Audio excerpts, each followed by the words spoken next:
북한의 도발이 거세지면서 한반도의 긴장이 고조되고 있습니다. 북한이 3일 오전에 이어 오후에도 탄도미사일 도발에 나섰는데요.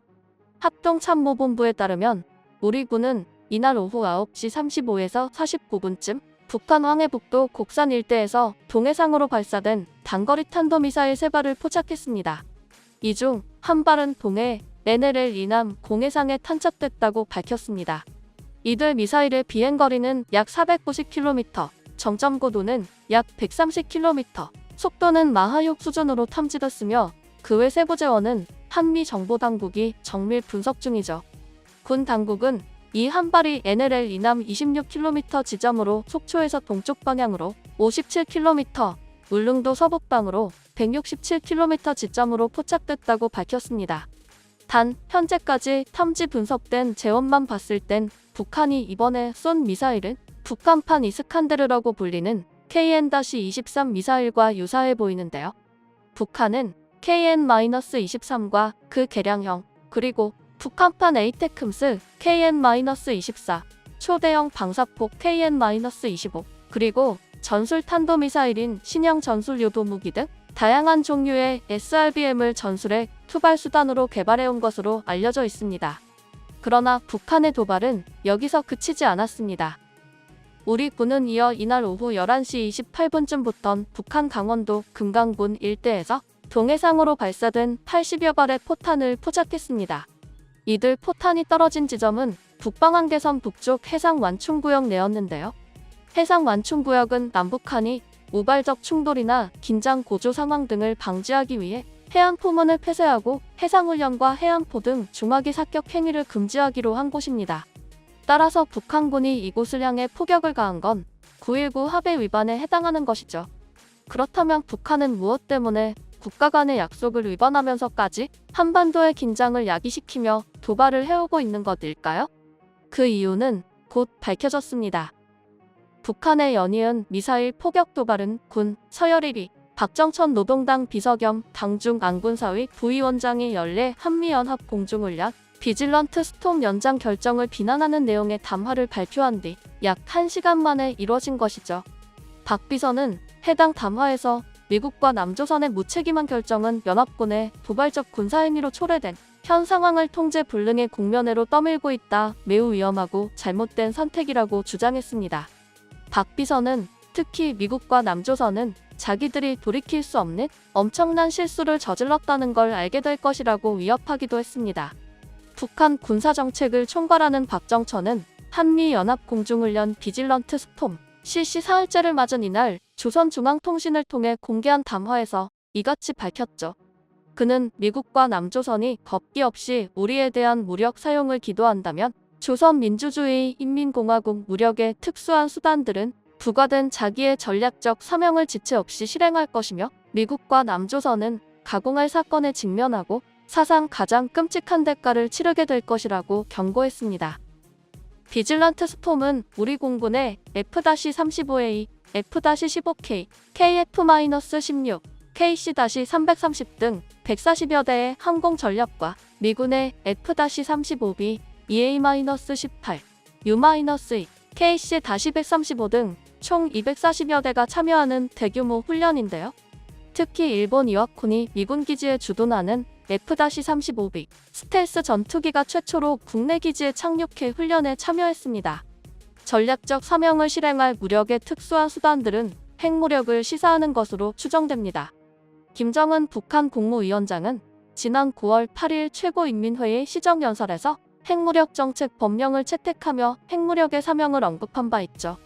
특히 박정천은 미국과 남조선의 관계를 띈 그 군사놀이와 도발적인 망언들이 중단되어야 한다. 때 없이 허세를 부리기 좋아하는 미국과 남조선의 책임 있는 자들은 저들의 체면 관리가 중요한지 자국의 안전이 더 중요한지 올바른 선택을 해야 할 것이라고 으름장을 놨습니다. 한미는 지난달 31일 F-35A와 F-35B 등 한미 군용기 240여 대가 참가하는 비질런트 스톰을 시작했습니다. 북한 외무성은 전날 대변인 담화로 미국이 계속 엄중한 군사적 도발을 가해오는 경우 보다 강화된 다음 단계 조치들을 고려하게 될 것이라며 무력 도발 가능성을 내비쳤는데요. 북한의 다음 조치는 대륙간 탄도미사일 발사 또는 7차 핵실험 강행일 가능성이 있죠.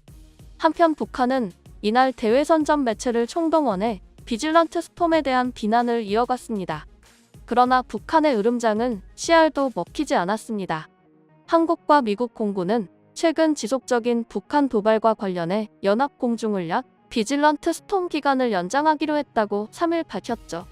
공군에 따르면 훈련은 지난달 31일 시작했고 원래 오는 4일까지였지만 기간을 더 늘리기로 했습니다. 공군은 공군작전사령부와 주한 미 7공군 사령부는 북한의 도발로 고조되고 있는 현 안보위기 상황하에 한미동맹의 굳건한 연합방위태세 현시가 필요하다는 것에 공감했다고 연장 배경을 설명했죠. 이와 관련해서 미 국방부 대변인은 공지를 통해 한국과 연합공중훈련은 현재 5일까지 연장됐다며 우리는 여전히 한반도에 대한 모든 추가적인 변화와 안보 환경에 대해 한국과 긴밀히 협력하고 있으며 한국 방위에 대한 우리의 약속은 철통 같다고 밝혔습니다. 뿐만 아니라 미국 해병대가 운용하는 최신식 F-35B 스텔스 전투기가 사상 처음으로 국내 지상기지에 전개됐습니다. 미 해병대 제242.2 비행대대 소속 F-35B 사대가 전날 전북 군산 공군기지에 도착했죠.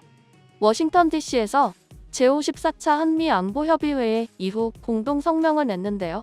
이종석 국방부 장관과 로이드 오스틴 미국 국방부 장관이 3일 북의 핵무기 사용대를 가정한 김정은 정권 종말 문구를 제54차 한미안보협의회 공동성명에 담았습니다.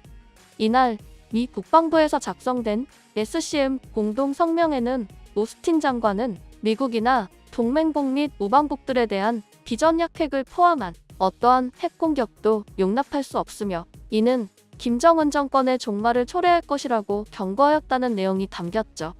SCM 공동성명은 한미 동맹 현안을 결산하면서 향후 방향성을 담은 청사진입니다. 사실상 외교문서로 여기에 김정은 정권 종말 문구가 담긴 것은 북에 대한 강력한 경고 메시지를 보낸 것으로 해석할 수 있습니다.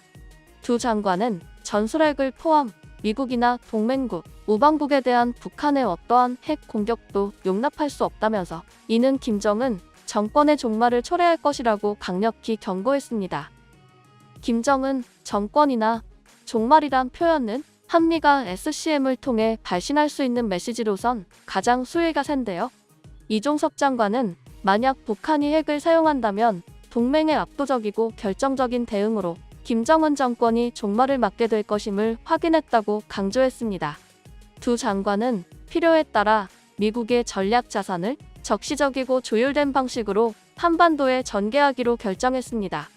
실제로 지난 5월 윤석열 대통령과 조 바이든 미국 대통령 간 정상회담 이후 F-35A 스텔스 전투기, 핵추진 항모 로널드 레이건함, 핵추진 공격 잠수함 아나폴리스키 웨스트 함 등 전략 자산이 한국을 찾았습니다. 이어 두 장관은 정보 공유 협의 절차 공동 기획, 공동 실행 등을 통해 한미 확장 억제 공조 체제를 강화하기로 했죠. 확장 억제는 미국이 동맹국이나 협력국을 제공하는 핵 억제력입니다. 지금까지 확장 억제는 미국의 일방적 이행 의지에 기대왔습니다. 그래서 유사시 미국이 자국 영토에 대한 핵 공격을 감수하고도 확장 억제 공약을 지킬 것인가에 대해 의심하는 목소리가 있었죠. 그래서 한국은 나토 비핵 회원국 간 핵 공유 체계에 준하는 제도적 장치를 미국에 요구했고 이번 SCM에서 성과를 거두게 됐습니다. 한미는 북한의 핵 사용 상황에 대비한 확장 억제 수단 운용 연습을 매년 열기로 했으며 내년에 대규모 연합 야외 기동 훈련을 다시 열기 위해 긴밀히 협력해 나갈 방침이죠.